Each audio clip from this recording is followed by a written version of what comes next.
రంగారెడ్డి జిల్లా Shadnagar MLA camp కార్యాలయంలో media సమావేశం ఏర్పాటు చేశారు. 4 పథకాలను ఈ సంక్రాంతికి ప్రవేశపెడుతున్న ముఖ్యమంత్రికి కేబినెట్ కు ధన్యవాదాలు తెలిపారు. గత ప్రభుత్వం రైతు బంధు పేరిట పెద్దలకు గుట్టలకు రోడ్లకు కూడా కట్టబెట్టి ప్రజాధనాన్ని 21,000 కోట్లు వృధా చేశారన్నారు. ఇప్పుడు కాంగ్రెస్ ప్రభుత్వం ప్రజాభిప్రాయ సేకరణ చేసి కేవలం సాగు చేసిన రైతులకు మాత్రమే ఇవ్వనున్నట్లు తెలిపారు. గ్రామాల్లో కమిటీలు వేసి రైతు భరోసాకు అర్హులైన రైతులను గుర్తించి బహిర్గతంగా గ్రామ సచివాలయంలో వెల్లడిస్తామన్నారు. ఇంతరమ్మ ఆత్మీయ భరోసాలో ఇల్లు లేని పేదలకు ప్రతి ఒక్కరికి ఇల్లు కట్టించడమే ధ్యేయమన్నారు. భూమి లేని నిరుపేదలకు ఉపాధి హామీ పథకాన్ని పటిష్టంగా అమలు చేస్తామన్నారు. బీఆర్ఎస్ ప్రభుత్వ హయాంలో నిర్మించిన డబుల్ బెడ్రూమ్లో అసంపూర్తిగా నాణ్యత లేకుండా నిర్మించి నివాసాలకు నిరుపయోగంగా ఉన్నాయన్నారు. రాష్ట్రంలో గత 10 సంవత్సరాల నుండి ఒక్క రేషన్ కార్డు కూడా ఇవ్వలేదని, త్వరలో కొత్త రేషన్ కార్డులు ఇస్తూ పేదలకు సోనా మసూరి బియ్యం పంపిణీ చేస్తామన్నారు. కొద్దిగా అందులో టెక్నికల్గా దాదాపు ఏ ఊర్లైనా ఏ మండలమైనా 90% రుణమాఫీ జరిగింది. ఇంకా 10% ఉంది వాస్తవం. 2 లక్షల మీద ఉన్నది. కొద్దిగా టెక్నికల్గా అక్కడక్కడ ఫ్యామిలీ గ్రూప్ మెంబర్ ఎంపిక చేయకపోవడం, ఒకే ఫ్యామిలీలో 3-4 లోన్లు తీసుకోవడం, అటువంటి ఎర్రర్స్ కనబడతా ఉన్నాయి. కాబట్టి దానిని బ్యాంకర్స్, అగ్రికల్చర్ డిపార్ట్మెంటు ఒక జైంట్గా దాని రిపోర్ట్ తయారు చేయకపోవడం వల్ల కొద్దిగా ఇబ్బందులు ఏర్పడ్డాయి. ఇప్పుడు అటువంటి ఇబ్బందులు రాకుండా ఇప్పుడు 4 పథకాలు ప్రభుత్వం క్యాబినెట్ నిర్ణయం తీసుకుంది. సంక్రాంతి పండుగకు ప్రజలకు ఇటు మళ్ళొకసారి రైతులకు సంతోషం నింపే విధంగా ప్రభుత్వం క్యాబినెట్ నిర్ణయం తీసుకుంది. కాబట్టి రాష్ట్ర ముఖ్యమంత్రి గారికి, మంత్రులకు ధన్యవాదాలు తెలుపుతా ఉన్నాం. షాద్నా నియోజకవర్గం తరఫున, ఈ నియోజకవర్గం ప్రజల తరఫున, అందరి తరఫున తెలియడం జరుగుతూ ఉంది. ఈ యొక్క 4 పథకాలలో రైతు భరోసా మొట్టమొదటి. రైతు భరోసా గతంలో స్వార్థానికి అనుకోండి, ఎన్నికలలో గెలుపొందడానికి అనుకోండి, ఇష్టానుసారంగా ప్రభుత్వ ధనాన్ని దుర్వినియోగం చేసేది.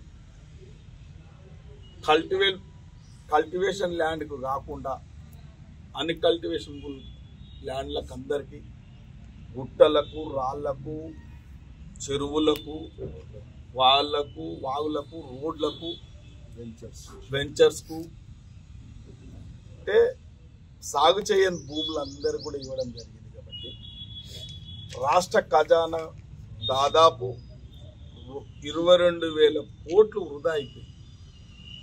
అంటే ఇటువంటి ప్రజాధనాన్ని వృధా చేస్తూ అప్పులపాలు చేసింది రాష్ట్రాన్ని గత ప్రభుత్వం. ఒక ప్రణాళికబద్ధంగా కాకుండా వాళ్ళ ఇష్టానుసారంగా ఈ ప్రభుత్వం రైతులకు అండగా ఉండాలి,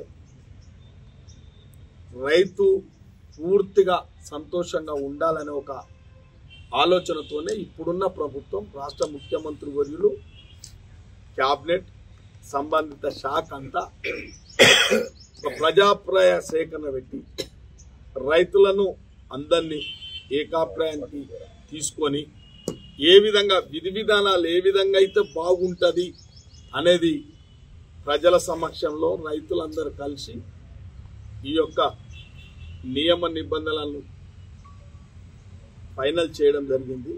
వారి సలహాలు కూడా తీసుకోవడం జరిగింది. కాబట్టి వాస్తవానికి రైతులు చెప్తా ఉన్నది, రైతుల తరఫున మేధావులు చెప్తా ఉన్నది, సాగు చేసే రైతుకి ఇవ్వాలి, సాగుకు యోగ్యమైన భూమికే ఈ రైతు భరోసా ఇవ్వాలనేదే నిబంధనలను ఫైనల్ చేసింది. కాబట్టి ఆ రకంగా రేపు క్షేత్రస్థాయిలో సంబంధిత అధికారులు ఎక్కడ ఇబ్బందులు కాకుండా వాస్తవమైన సాగుకు యోగ్యమైన భూమిని సెలక్షన్ చేసి అక్కడ సపరేటు పట్టాదారులను ఆ గ్రామంలో గ్రామ పెద్దల సమక్షంలో ఇందిరమ్మ కమిటీ సాయంతో స్థానిక నాయకుల సాయంతో అందరితోని కలిపి ఆ గ్రామంలో సాగుకు యోగ్యమైన భూమి ఎంత,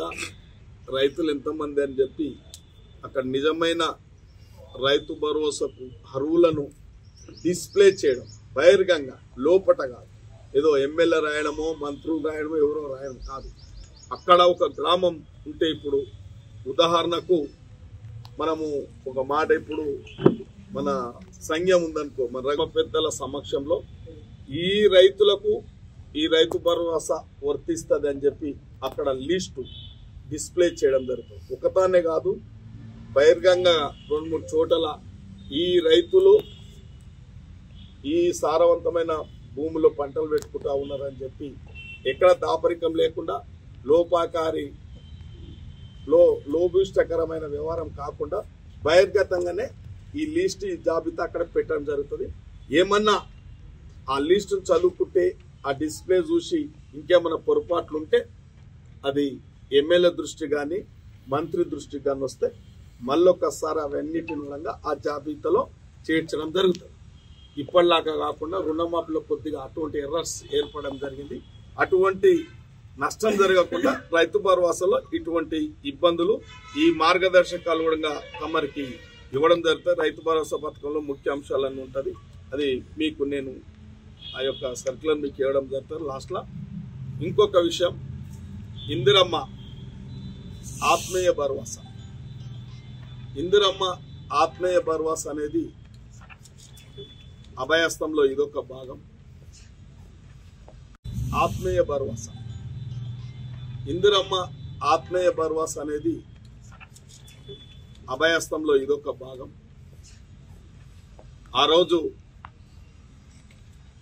కేంద్రంలో కాంగ్రెస్ పార్టీ అధికారంలో ఉన్నప్పుడు, మన్మోహన్ సింగ్ గారు ప్రధానమంత్రి ఉన్నప్పుడు, యూపీఏ చైర్పర్సన్ సోనియా గాంధీ గారు ఉన్నప్పుడు ఈ దేశంలో అట్టడుగు వర్గాలకు, నిరుపేద కుటుంబాలకు ఆకలికి చావొద్దు, ఇవాళ పూర్తి దారిద్ర్య రేఖలో ఉన్నళ్లకు ఒక పని కల్పించాలి, వాళ్ళకు ఒక జీవనాధారం కల్పించాలనే ఒక సదుద్దేశంతో చట్టపరంగా ఉపాధి హామీ పథకం తేవడం.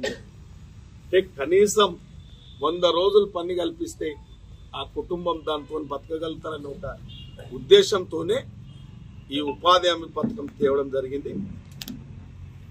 మరి ఈ 10 సంవత్సరాల్లో కొన్ని ఉపాధి హామీ పథకాలను, నియమ నిబంధనలను నిర్వీర్యం చేసి